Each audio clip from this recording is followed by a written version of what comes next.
السلام علیکم۔ آج کل حرام ریلیشن شپ اتنے بڑھ گئے ہیں، بس نفس کی تسکین کے لیے لڑکیاں لڑکے ایک دوسرے سے بات کرتے ہیں۔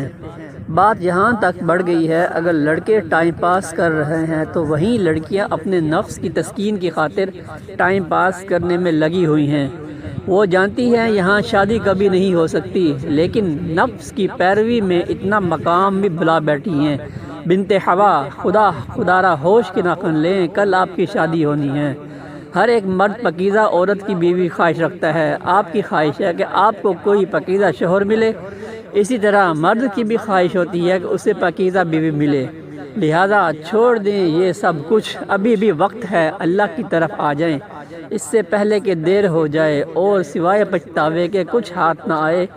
کچھ لوگ کہتے ہیں کہ ہم کون سا گندی باتیں کرتے ہیں، ہم تو بس چیٹنگ ہی کرتے ہیں، لیکن جو صرف چیٹنگ بھی ہوتی ہے نا بلا وجہ کی، یہ بھی حرام ہے اور آہستہ آہستہ آپ گناہ کے راستے پر چل پڑتے ہیں۔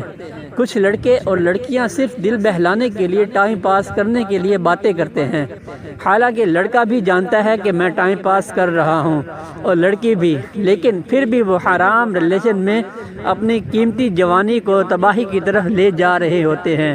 میں سمجھ سکتا ہوں کہ بہت مشکل ہے اپنے آپ کو غیر محرم سے بچانا، لیکن جو انسان جتنا زیادہ غیر محرم سے دور رہے گا، غیر محرم سے نظروں کی حفاظت کرے گا اور فالتو اور بلا وجہ غیر محرم سے بات نہیں کرے گا، اللہ اس کو ایسا سکون اور ایسی عبادت کی لذت نصیب فرمائیں گے کہ وہ خود حیران رہ جائے گا، کیونکہ جب تک آپ کو عبادت کی لذت نہیں ملے گی، آپ کو عبادت کرنے کا مزہ نہیں آئے گا۔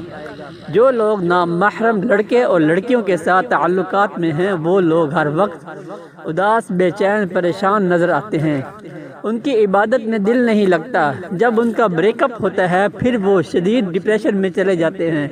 اس لیے نامحرم سے جتنا ہو سکے دور رہیں اور اپنے آپ کو پاک دامن رکھیں۔ پہلے بھی بہت سی پوسٹوں میں ایک بات کہتا ہوں کہ پاک دامنی بہت بڑی نعمت ہے، اللہ پاک کی جو اس کی نصیب نہیں ہوتی۔ اللہ پاک ہمیں نامحرم کی محبت سے بچائے اور ہمیں